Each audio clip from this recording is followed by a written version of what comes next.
ہم سے رخصت ہو جائے گا، رمضان چلا جائے گا، لیکن رحمان کہیں نہیں جائے گا۔ رحمان کے سارا ساری ہمارے پاس آئے گا۔ تو دیکھنا اس بات کو ہے کہ رمضان المبارک نے ہمیں جو درس دیا، جو سبق دیا، جو تعلیم دی، وہ کیا ہے؟ وہ ہے تزکیہ نفس اور تقوی اختیار کرنا۔ تو یہ تقوی جو ہوتا ہے نا، یہ 12 مہینوں کے لیے ہونا چاہیے، 1 مہینے کے لیے نہیں۔ اللہ تعالیٰ کی منشا یہ ہے کہ سالانہ آپ کو 1 مہینے کی پریکٹس کروائی گئی۔ یہ ایک ٹریننگ کورس تھا جو گزر گیا 1 مہینے کا، لیکن اس کا یہ مطلب نہیں ہے کہ کام ختم ہو گیا۔ کام نہیں ختم ہوا، رمضان سے ختم ہوا ہے، کام جاری رہتا ہے۔ اللہ والوں کا اور دنیا والوں کا یہی فرق ہے، ان کا رمضان ہوتا ہے 1 مہینے کا، اور اللہ والوں کا رمضان ہوتا ہے 12 مہینوں کا۔ ان کی پوری زندگی رمضان ہوتی ہے، ان کا اٹھنا بیٹھنا چلنا پھرنا اوڑھنا بچھونا سب یاد الہی، تقویٰ، پرہیزگاری، عبادات، ریاضتیں اس میں بسر ہوتا ہے۔ شوال کا چاند نظر آنے کا مطلب یہ ہرگز نہیں ہوگا کہ پابندیاں ختم ہو گئی اور جان چھوٹ گئی، نہیں۔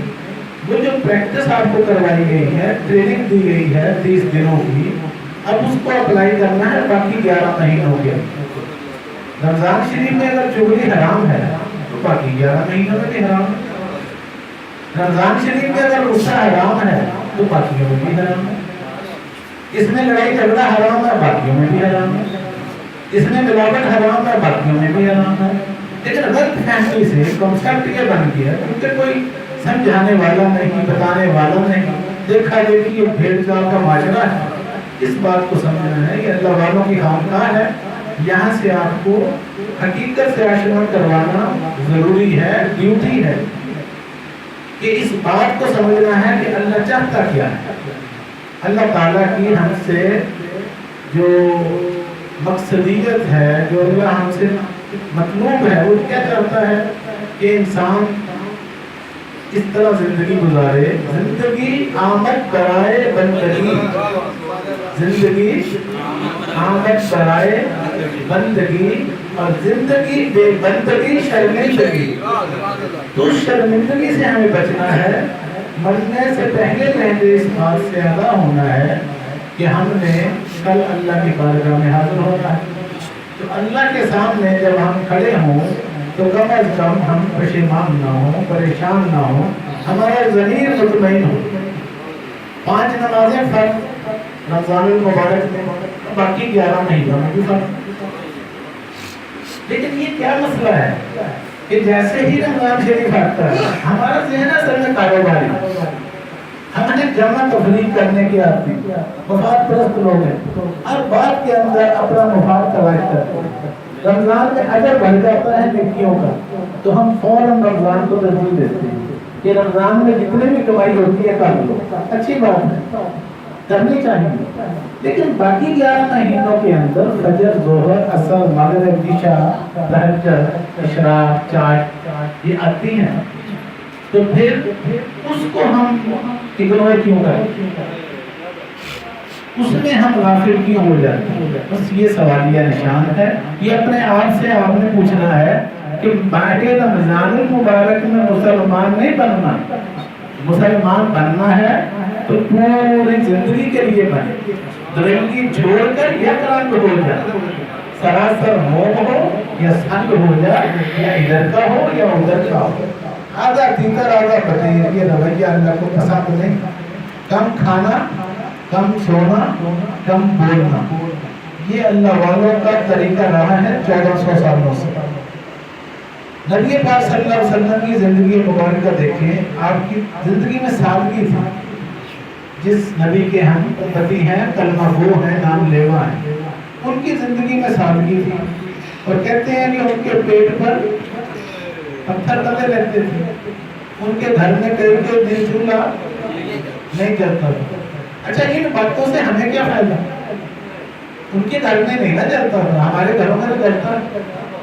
یہ قصے کہانیاں جب تک اس کو ہم پریکٹیکلی اپنی لائف کے اندر اپلائی نہیں کریں گے تو یہ محض باتیں ہیں کتابوں میں لکھی ہوئی، اس کو سنتے رہو، سر گھومتے رہو اور سبحان اللہ کہتے رہو، نہیں، بات عمل سے بنے گی، عمل سے زندگی بنتی ہے، جنت بھی جہنم بھی، جہنم چاہیے تو عمل کرنے پڑیں گے جہنم والے، اور جنت چاہیے تو پھر یہ عمل شرط ہے دونوں کے لیے، دو راستے ہیں، ایک جنت کو جاتا ہے اور ایک جہنم کو جاتا ہے، جس پر بھی آپ نے پہنچنا ہے دونوں کے لیے آپ کو عمل کرنا پڑے گا، اچھے عمل برے عمل۔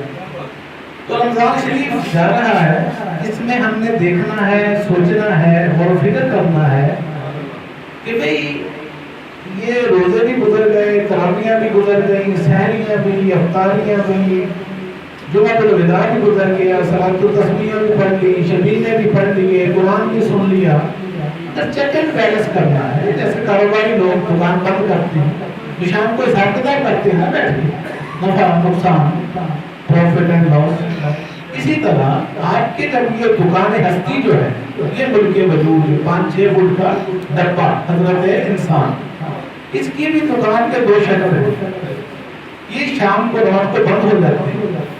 تو حضور ملکی بابا علیہ رحمۃ اللہ علیہ فرماتے تھے کہ جب یہ شٹر شام کو بند ہو آپ کی دکان میں ہستی ہے تو سونے سے پہلے اپنا احتساب کیا کرو، محاسبہ کیا کرو، سوچا کرو، غور و فکر کیا کرو کہ آج سارے دن میں مجھ سے کتنے کام اچھے ہوئے اور کتنے برے ہوئے، نیکیاں زیادہ ہوئی یا برائیاں زیادہ ہوئی۔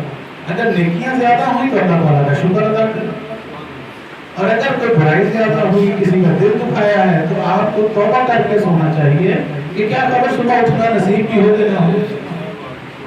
تو بس یہ لمحہ فکریہ ہے کہ ہم نے یہ سوچنا ہے کہ یہ 30 دن گزر گئے، میرے اندر کون کون سی بیماریاں تھیں جو ختم ہو گئی، کون کون سی ہیں جو بھی باقی ہیں۔ مثلا پورا رمضان ہم سنتے رہے وَمِن شَرِّ حاسد اذا حسد، اللہ فرماتا ہے، اتنا یہ معمولی کیس نہیں ہے جس کو اللہ ڈسکس کر رہا ہے قرآن مجید کے اندر کہ یا اللہ مجھے حسد کرنے والے کے شر سے بچا، اور یا اللہ میرے حسد سے دوسروں کو بچا، جسے ہم انگلش میں کہتے ہیں جیلسی۔ یہ بہت بڑی روحانی بیماری ہے جس کو ذکر کیا قرآن پاک۔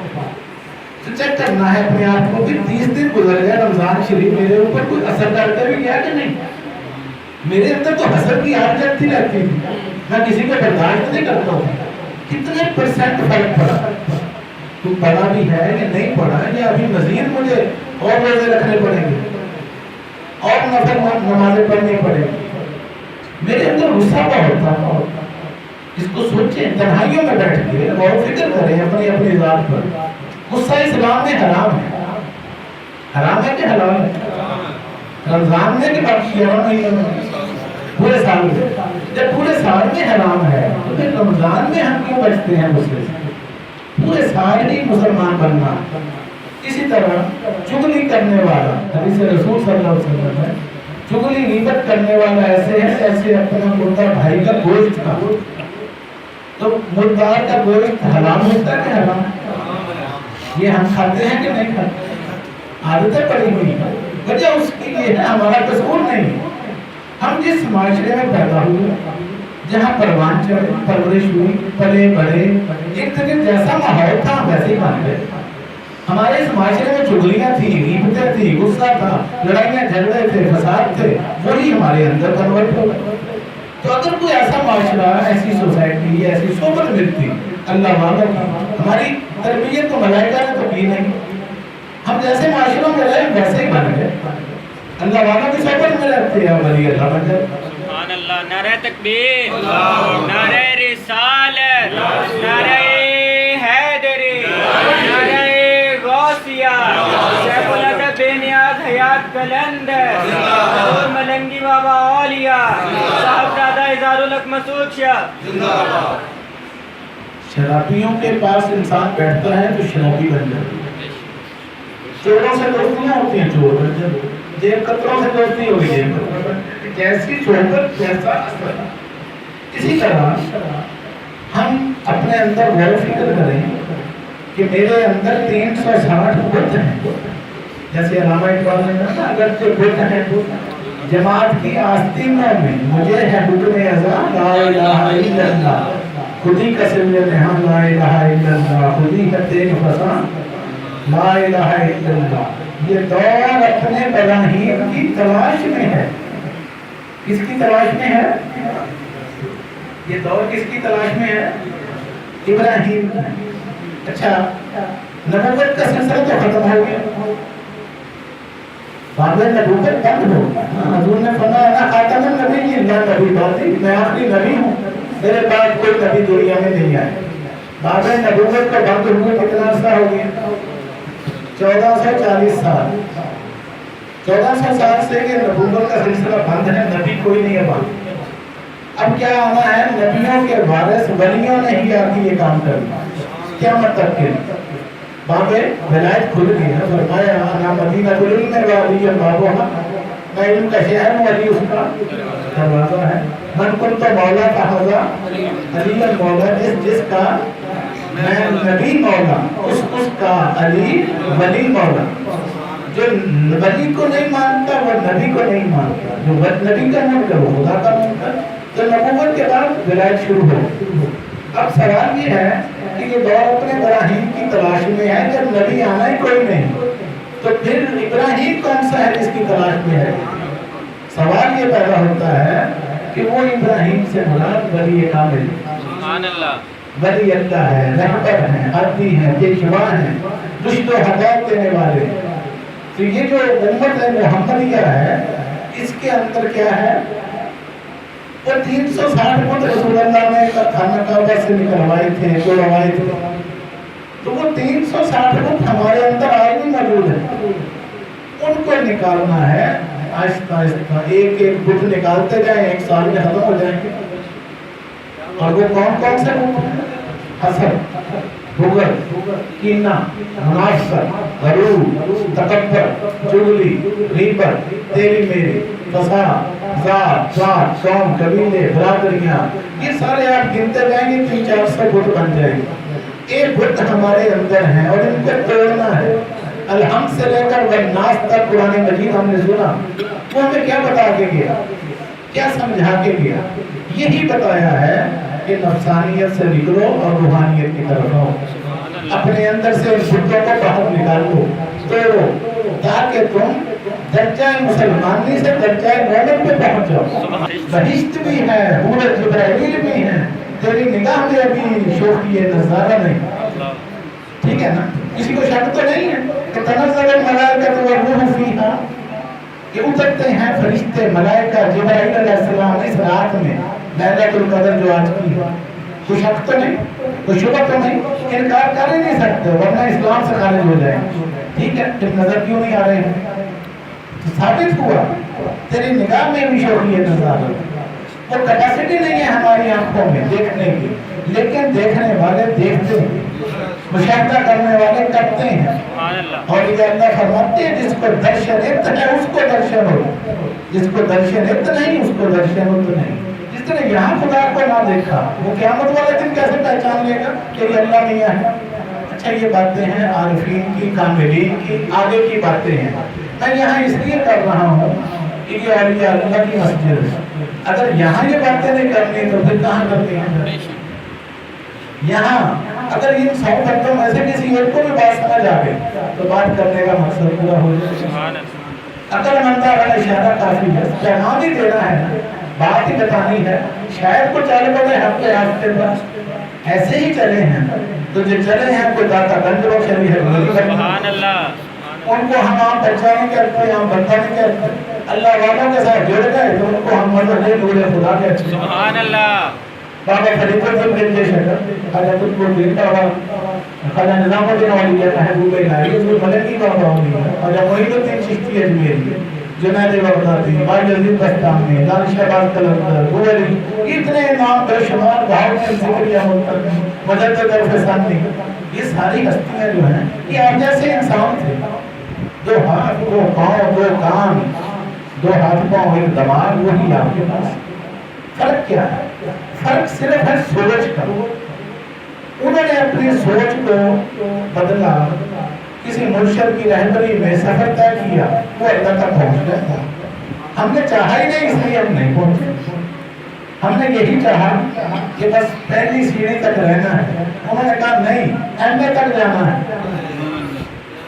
ہم نے کیا سوچا کہ ہم نے نرسری تک رہنا ہے اور انہوں نے کیا سوچا ایم اے تک جانا ہے, پی ایچ ڈی تک جانا ہے اور پہنچ گئے. کیسے کیسے نام ہیں ان کے مزارات پہ جا کے دیکھیں وہ میلے لگے ہوئے ہیں, قرآن پاک کی تلاوتیں ہو رہی ہیں, نوافل پڑھ رہی ہے, دنیا مراتے لے رہی ہے, فیض پا رہی ہے. وجہ کیا ہے؟ آپ جیسے تو بنتا تھا. یہ قبرستان بھرے پڑے ہیں حاجیوں سے, نمازیوں سے, تہجد گزاروں سے, پرہیزگاروں سے. وہاں تو کوئی نہیں فیض لینے کا. اس کی کیا وجہ؟ غور و فکر کر سوچے. ادھر بھی ایک انسان, ادھر بے شمار انسان, کیا وجہ ہے؟ وہاں تو کوئی پنسی دروازہ نہیں کھلتا. تو کوئی خاص بات ہے کہ اللہ دکھا رہا ہے اپنا ہونا. اذکرنی اذکرکم واشکروا ولا تکفرون. جن نے میرا ذکر کیا میں ان کے ڈر کے بجا رہا ہوں, میں ان کے چرچے کروا رہا ہوں, میں ان کی دھن مچا رہا ہوں. سبحان اللہ. اللہ کہتا ہے کہ تیرے مزار پر دنیا آئے گی, تیرے مزار پر اے میرے بندے, اے میرے دوست, اے میرے ولی کامل, تو نے مجھے راضی کرنا. تیرے مزار پہ دنیا آئے گی, مرادیں پائے گی, فیض میں دوں گا, نام تیرا ہوگا. سبحان اللہ. فیض میں دوں گا, نام تیرا ہوگا, ڈن کے تیرے بجاؤں گا کیونکہ تو نے مجھے راضی کیا. اللہ تعالی ہم سب کو سمجھنے کی توفیق عطا فرمائے, عمل کی توفیق عطا فرمائے. یہ جو باقی 11 مہینے ہیں اس کے اندر اس کیفیت کو طاری رکھنا ہے جو آپ کو رمضان کے دوران حاصل ہوئی, اس کو ضائع نہیں ہونے دینا. یہ جو کہتے ہیں نا شیاطین جکڑ دیے جاتے ہیں رمضان شریف میں, شیطانوں کو زنجیروں سے جکڑ دیا گیا. آپ نے جکڑے رکھنا ہے ان کو باقی 11 مہینوں میں. یہ نہ ہو کہ شوال کا چاند نہ دینا اور ان کو کھول دیا جائے, نہیں, اس کو قید رکھنا ہے, پابند رکھنا ہے. تو اس سے مراد کیا ہے؟ وہ شیطانی خصلتیں ہیں. وہ کیا ہیں؟ شیاطین, شیطانی خصلتیں, سوچیں. ہمیں یہ اللہ نے جکڑ دیا نا, شیطان کہاں کو لگایا کسی, ہمیں جکڑا ہے نا, برائیوں سے روک دیا گیا, تو روکے رہنا ہے, شیطان کو قابو رکھنا ہے. اللہ تعالیٰ ہم سب کو عمل کی توفیق عطا فرمائے. ربنا علینا